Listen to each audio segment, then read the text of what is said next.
नंतर राहणार नाही मुख्यमंत्री पदावर असं प्रकाश आंबेडकरांनी दावा केला आपल्याला। प्रकाश आंबेडकरांना अधिक माहिती असेल त्यामुळे ते बोलले असेल, मला माहिती नाही। शेवटचा प्रश्न, उद्धव ठाकरेंनी एका मुलाखतीमध्ये एक दुसरं सांगतो, कोण काय म्हणाले याच्याविषयी रिॲक्शन द्यायला आज माझ्याकडे वेळ नाही, मला लवकर जायचं, पाऊस पडायला लागला त्यामुळे मला पोचलं पाहिजे। त्यांच्या पक्षात काय चाललंय, भुजबळ साहेब आमच्या पक्षात होते त्यावेळी ते आमचे नेते होते, इकडे गेल्यावर त्यांची काय परिस्थिती आहे हे मला कसं कळतं, त्यांच्या पक्षाच्या नेत्यांशी तुम्ही बोललात तर जास्त बरं। उपस्थितीमध्ये रोहित तुम्हाला काय प्रॉब्लेम त्यांचा प्रश्न आहे, आता तेच मी म्हणतोय की त्यांना कोण ओळखतं त्याला माझा, मी गरीब माणूस आहे, मी कशाला कुणाला काय डॉक्टर मला काय मला माहीत नाही। कांद्याच्या बाबतीत इतकं वाईट पद्धतीनं शेतकऱ्यांच्यावर अन्याय भारतीय जनता पक्षाच्या केंद्राच्या राज्याच्या नेतृत्वाने आणि पक्षाने केलेला आहे की या भागातला कुठलाही कांदा उत्पादक त्यांना मतदान करणार नाही। कांदा उत्पादकांनी आता भारतीय जनता पक्षात बहिष्कार घालायचं ठरवलेलं आहे अशी माझी माहिती आहे, कारण कांद्याच्या निर्यात बंदीला भारतीय जनता पक्ष जबाबदार, कांद्यामध्ये या ठिकाणी आज आपण जे सांगितलं मार्केटची काय परिस्थिती आहे, हे सगळं जे आहे ते भारतीय जनता पक्ष कांद्याचा विरोधक झालेला आहे असं आमचं मत आहे। आणि कांद्याच्या शेतकऱ्यांच्या विरोधकांच्याशी या भागातला शेतकरी आता मतदानाची वाट बघतोय, त्यांना योग्य ती शिक्षा देण्यासाठी। त्यांनी सांगितलं असेल म्हटलं ते खरंच असेल ना। 15 वर्ष राहण्यापेक्षा सुनीत्रा पवारांची उजवी तारखेला तुम्हाला काय दुसरी काय काम आहे सारखं बारामतीला काय जातं, तुमच्यावर आता माझा आरोप आहे तुम्ही दिंडोरी लोकसभा मतदारसंघाची नाशिक जिल्ह्याची काळजी न करता बारामतीची जास्त काळजी करता।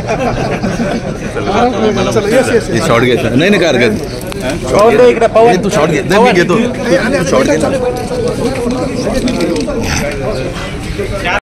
दिलेली आहे की कोणत्याही प्रकारची बंडखोरी होणार नाही आणि राष्ट्रवादी काँग्रेस शरदचंद्र पवार या पक्षाच्या उमेदवाराला मार्क्सवादी कम्युनिस्ट पक्षाच्या सर्व नेत्यांचा येचुरी साहेबांपासून सगळ्यांचा पाठिंबा। खरं तर मातोपाचा जर उमेदवार राहिला तर निश्चितपणे इथे राष्ट्रवादी काँग्रेस पक्षाच्या उमेदवाराला मोठा फटका बसेल, याबाबत काही त्यांच्याशी चर्चा केली किंवा ही जागा काही झालं तरी लढायची या अनुषंगाने काही चर्चा?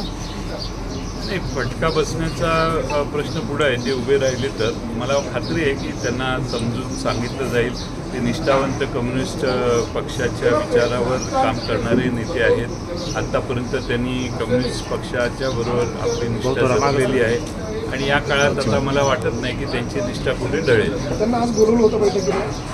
नाही, आज या बैठकीला बोलवलं साहेब, पण ते असं म्हणत आहे की भास्कर बगरे यांना आम्ही पाडणार, आम्ही देखील उमेदवारीची मागणी केली होती, मात्र 2 दिवस थांबायला पाहिजे। पक्षाच्या तिकीट वाटपामध्ये, पक्षाच्या जागा वाटपामध्ये ही जागा राष्ट्रवादी काँग्रेस पक्षाला मिळाली।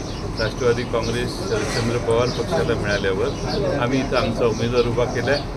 आमचे सर्व मित्र पक्षांचा याला पाठिंबा आहे आणि मार्क्सवादी कम्युनिस्ट पक्षाच्या प्रमुख नेत्यांच्याबरोबर दिल्लीपासून महाराष्ट्रापर्यंत आणि नाशिकपर्यंत सर्व प्रमुख नेत्यांशी खुद्द स्वतः पवारसाहेब बोललेले आहेत आणि ते सगळे मिळून जर कोणी उभं राहणार असेल तर त्यांना समजावून सांगतील असा आम्हाला विश्वास आहे। नाशिकमध्ये शिवसेनेचे उमेदवार त्या ठिकाणी नंतर राहणार नाही मुख्यमंत्री पदावर असं प्रकाश आंबेडकरांनी दावा केला आपल्याला।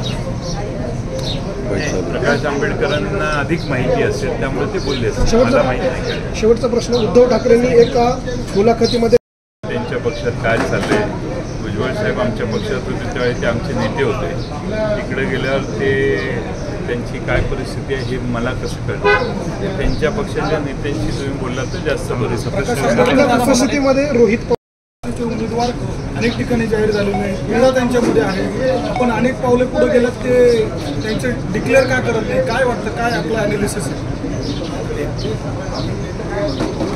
ॲनालिसिस असं आहे की युतीमध्ये प्रचंड विसंवाद आहे, एकमेकाशी त्यांचं पटत नाही, एकमेकावर त्यांचा विश्वास नाही, दुसऱ्या पक्षाचा उमेदवार निवडून येणार नाही, आपल्या पक्षाचा उभा करावा अशी मानसिकता बऱ्याच जणांची आहे आणि त्यामुळे त्यांचे उमेदवार ठरवण्यास विलंब होतोय. त्याचा परिणाम त्यांना पराभव पाहण्यात होईल असं मला वाटते. आणि लोक उमेदवारांच्या बाबतीतच जर एवढा गोंधळ असेल तर पुढे यांचं लोकप्रतिनिधित्व कसं हे लोकसभेत करणार अशी शंका लोकांच्या मनात यायला भरपूर वाव आहे. एक दुसरं सांगतो, कोण काय म्हणाले याच्याविषयी रिॲक्शन द्यायला आज माझ्याकडे वेळ नाही. मला लवकर जायचं, पाऊस पडायला लागला त्यामुळे मला पोचलं पाहिजे. काय तुम्हाला काय प्रॉब्लेम? त्यांचा प्रश्न आहे. त्यांना आता तेच मी म्हणतोय की त्यांना कोण ओळखतं त्याला मी गरीब माणूस आहे, मी कशाला कुणाला काय डॉक्टर मला माहीत नाही. आंबेडकर असं त्यांनी केले सांगितलं असेल म्हटलं ते खरंच असेल. 15 वर्ष खासदार राहण्यापेक्षा सुनित्रा पवारांची उजवी कारकीर्द असणार तुम्हाला काय दुसरी काय काम आहे? सारखं बारामतीला काय जातं? तुमच्यावर आता माझा आरोप आहे, तुम्ही दिंडोरी लोकसभा मतदारसंघाची, नाशिक जिल्ह्याची काळजी न करता बारामतीची जास्त काळजी करता. शॉर्ट घ्यायचा नाही काय हरकत. तू शॉर्ट घे, मी घेतो. शॉर्ट घे.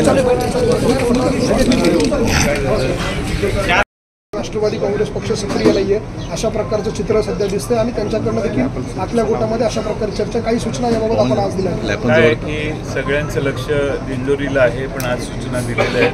आमचे सगळे प्रमुख कार्यकर्ते हे तिकडेही लक्ष ठेवून आहेत, पण तिकडे पूर्ण सहभाग आमचा राष्ट्रवादी काँग्रेस शरदचंद्र पवार पक्षाचा राहील. नाशिकमध्ये उमेदवारी कांद्याच्या बाबतीत इतकं वाईट पद्धतीनं शेतकऱ्यांच्यावर अन्याय भारतीय जनता पक्षाच्या केंद्राच्या राज्याच्या नेतृत्वाने आणि पक्षाने केलेला आहे की या भागातला कुठलाही कांदा उत्पादक त्यांना मतदान करणार नाही. कांदा उत्पादकांनी आता भारतीय जनता पक्षावर बहिष्कार घालायचं ठरवलेलं आहे अशी माझी माहिती आहे.